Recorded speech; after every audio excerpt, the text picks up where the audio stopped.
کەرکووک بەڕێز دکتۆر عومەر مامۆ جێگری سەرۆکی ژووری بازرگانی کەرکووک لەسەر و پرسا وەردەگرین.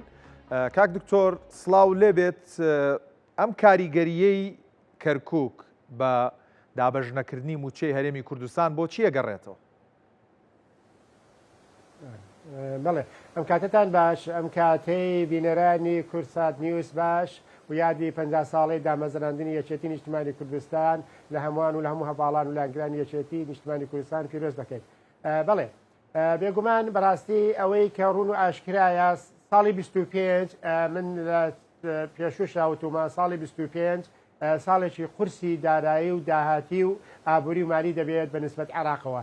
هۆکەشی بۆ دەگەڕێتەوە بەسەر کارهاتنی ترامپ کە سەرۆکی ئەمریکای تازەیە و شەڕەکە شەڕێکی ئابووری گەورەیە، بێگومان عێراقیش دەگرێتەوە و یەکێ لەو هۆکارانەی کە عێراقی گرتوێتەوە ئێمە هەمومان دەزانی داهاتی عێراق لە ڕووی فرۆشتنی نەوتەوە دەبێت. ئەگەر سەری میزانیەی ساڵی میزانیەی موازنەی 2024 بکەین بەڕوون ئاشکرایی ئەو بابەتەشمان بۆ دەردەکەوێت، ئەوەیە کە لە 135 تریلیۆن 136 تریلیۆن لە 188 داهاتی نەوتی بووە و لە 112 داهاتی غێری نەوتی بووە. بۆیە بێگومان کە ئێستا دەبینین عێراق بۆیە دەڵێم ساڵێکی سەختی ئابووری مالی و داهاتی بەنسبەت عێراقەوەیە. ئەو کاریگەریەی کە ترامپ دەستی پێداوە عێراقیش دەگرێتەوە و داهاتی عێراقەمی کردووە لە ڕووی داهاتی نەوتیەوە. ئەمە یەک دوو ساڵێکی بێگومان ساڵی 25 ساڵی ئینتیخاباتە لە عێراقدا و یەک دوو مانگی داهات و پەرلەمانەکەشمان حەل دەبێتن و حکوومەتەکەش دەبێت تەسرف العەمال. بۆیە عێراق ساڵی 25 ساڵێکی سەخت دەبێت.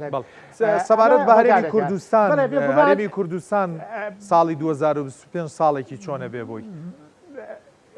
بەڵێ بێگومان ئێستا دێنە ئەو بابەتاش ئێمە عێراق دەزانین یەک پاکێزە لە ڕووی داهاتی نەوتی و پڕپڕی ئابووری و داهاتی عێراق فرۆشتنی نەوتە. بێگومان هەرێمی کوردستانیش هەر هەمان شتە. بۆیە بەڕاستی ئەم کێشەی کە ئێستا لە عێراقدا دروست بووە کێشەکە ئێستا نییە، چەند مانگی پێش ئێستاکانە ئەم بابەتە ڕووی هەڵدا و عێراق ئێستا بە حەقیقەت لەوانەیە ئاشکراشی نەکە، بەڵام لە ڕووی کێشەی نەختنەی دارایی و کێشەی هەیە. ئەمە بڵیتونەڵێ ئەمە وازحە، چونکە عێراق حکوومەتی عێراق بارگرانیەکی زۆر زۆر گەورەی هەیە لە کەرتی گشتیدا. مانگانە 7 تریلیۆن 7 تریلیۆن نیو ئەبێت داهات لە بازار کۆ بکاتەوە بۆی داهاتی نەوتەکە و کە دۆلارەکە دەفرۆشێت بیکاتە پارە و پوچە بدات. بێگومان ئەم کێشانە لە عێراقدا دروست بووە. ئێستا بابەت گەڕێنمەوە بۆ زانیاریە کە دواتر لە هەواڵەکاندا من باسی دەکەم. بانکی ناوەندی عێراق ئەمڕۆ ڕاگەنراوی هەبووە، باسی لەوە کردووە کە کورتێنانی نەختینەی نییە و یەدەگەکەی یەدەگێکی باشە. ئەم مەترسیی تۆ باسیەکەی لە چیەوە سەرچاوی گرتووە؟ بێگومان بەڕاستەکەی ئێمە ئەو بابەتەی کە ئێمە باسی دەکەین حەقیقەتە و ڕاستیشە لەوانەیە ئەمە بۆ ئەوە بێتن سەردەمی انتخاباتەوە و بابەت دەرنەکەن، بەڵام حەقیقەتە هۆکارەکەشی بۆ ئەوە دەگەڕێتەوە بەڕاستی سیستەمی بانکی لە عێراقدا، یانە ئەو کێشەی کە ئێستا لە عێراقدا دروست بووە.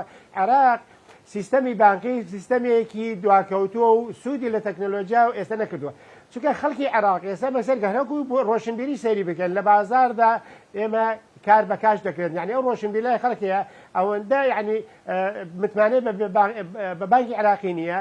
سەرمانگ ڕاستە موچەکەی بە ئەلەکترۆنی دێتە موچەکەی بە ئەلەکترۆنی دێت، بەڵام هەر یەکەم ڕۆژ کە موچەکە دابەزێتە سەر حسابەکەی بێگومان ئەو سەحبی دەکات. واتە ئەمە کاریگەریەکی گەورەی دەبێت لەسەر ئەوەی کەوا کاریگەریەکەی گەورە دەبێت لەسەر ئەوەی کە نەختینە لە بانکانی عێراق دەکەم بێتەوە. ئەمە هۆکاری گەورەیە. عێراق لە 108 تریلیۆن دینار کە تەبعی کردو لە 2003 هەموو راپۆرتەکان باسی ئەوە دەکەن حەقیقەتە 90 تریلیۆنی تا ڕادێک لە دەرەوەی دەسەڵات 90 تریلیۆنی تا ڕادێک لە دەرەوەی دەسەڵاتی حکوومەتی عێراق بە بانکە حکوومەتەکان و ئەهلیەکانیشەوە. کاک دکتۆر سەبارەت بە پەیوەندی ئابووری نێوان هەرێمی کوردستان و عێراق خوێندنەوە چییە و پێ دوایە هەرێمی کوردستان لە پرسە دارایی و تەنانەت ئاڵوگۆڕە بازرگانیەکان و هەروەها پرسە ئابووریەکەیە لەگەڵ عێراقدا دەبێت چۆن مامەڵە بکەوە، داهاتوویەکی چۆنی هەیە؟ خوێندنەوەت بۆ ئەم ساڵ کرد کە ساڵی 2025 هەم بۆ هەرێمی کوردستان هەم بۆ عێراق وەکو یەک پاکێج گرفت دروسە بێت. سەبارەت بە داهاتووی پەیوەندی دارایی نێوان هەرێمی کوردستان و عێراق پێ وایە چی ڕوودەدا؟ ئایا ئەو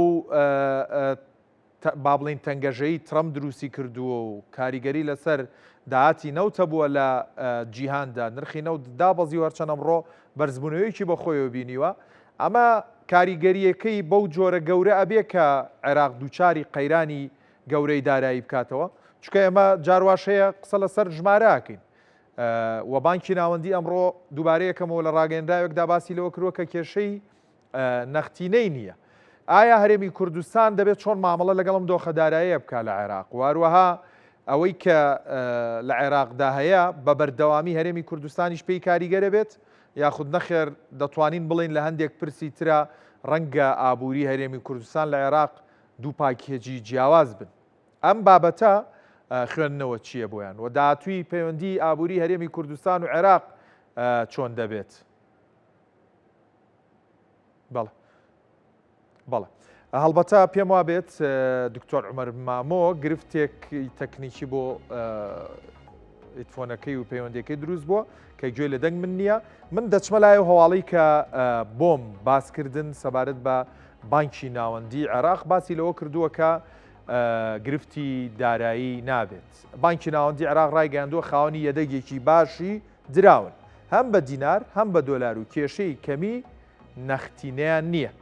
بەڕێوەبەری گشتی بەشی وەبەرهێنانی بانکەکە دەڵێت بانکی ناوەندی کە با بڵین لایەنێکی وەبەرهێنانی نییە، بەڵام بەرپرسیالە لە بەڕێوەبردننی یەدەگی دراوی بیانی عێراق ڕۆنشی کردەوە ئامانجی ئەو یەدەگانە بەدەستێنانی قازانج نییە، بەڵکو پاراستنێتی. ناوبراو لە درێژەی قسەکانی داباسی لەوەش کردووە یەدەگەکان بە پێی سیاسەتێکی باش داڕێژراون لەسەر پێوەری ستانداردا باڵاکان بەڕێوە دەبرێن. جەختی لەوەش کردوێتەوە کە عێراق لەسەر ڕێگایەکی باشی ئابووریە.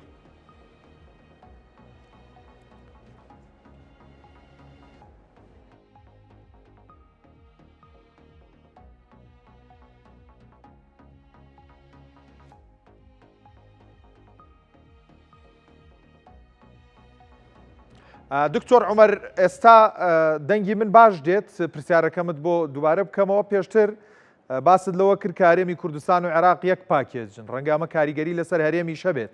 ئایا هەرێم چۆن پەیوەندی نێوان هەرێم و عێراق لە داهاتووە چۆن دەبێت لە ڕووی دارایی و ئابووریەوە؟ بەڵێ بەڕاستیەکەی کە میزانەی عێراق دادەنرێت بە یەک پاکێز دەگرێت و بۆ هەر 46 میلیۆنەکەی عێراقە.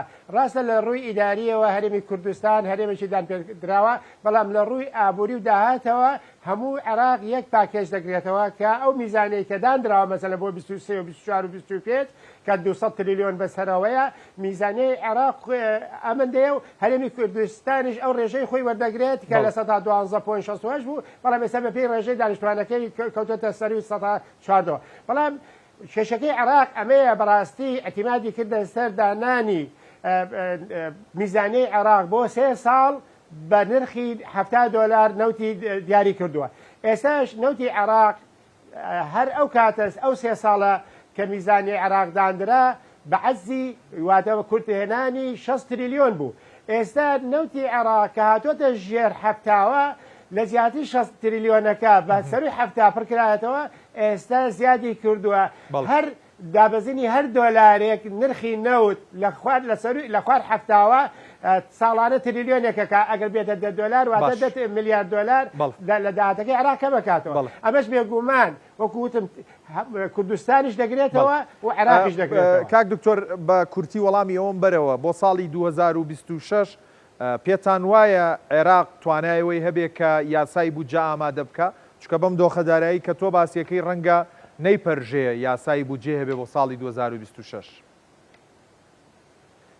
بەڵێ بێگومان هەر بۆ خۆی ئەگەر سەیری بکەین کارەساتێکی گەورەیە لە وڵاتێکی پرچێشمەوەکی عێراق و احتیمادی لەسەر نەوت بێتن بە ڕێژەی لە 1970 و بتوانێ میزانەی مسادقە لەسەر میزانەی 3 ساڵ بکە ئەمە بۆ خۆی لە ئەوڵەوە کارەسەت ببرسێت عراقەوە چونکە تۆ پێشەژی 3 ساڵ نەوت دیاریکرد بە $100 کە هەمومان دەزانێت نرخی نەوت لە بازارە جیهانەکاندا بەدەست عێراق نییە بەڵکو خواست و خستنە ڕووی بازارە بۆیە عراق بە بێگومان ئەگەر تا ئێستاکانەوەی 25 مسادقەی بڵێن خشتەکانی سەفی نەکراوە واتە 25 خشتەی بەڵێ نەکراوە 25 بەم وەزعی عێراقەوە کە نەوت ئەم هەڵبەزین و دابەزینە و کە شەڕە ئابوووریەکەی تران بۆ 4 ساڵ دەمێنێتەوە بێگومان تەئسیراتێکی زۆر گەورەی دەبێت لەسەر یعنی زۆر قرس دەبێت عراق لە ساڵی 26دا بەتایبەتی ئێمە 3-4 مانگەی داهاتوو انتخابات و بابەتانە هەیە حکوومەتەکان بێت تەسریب عماد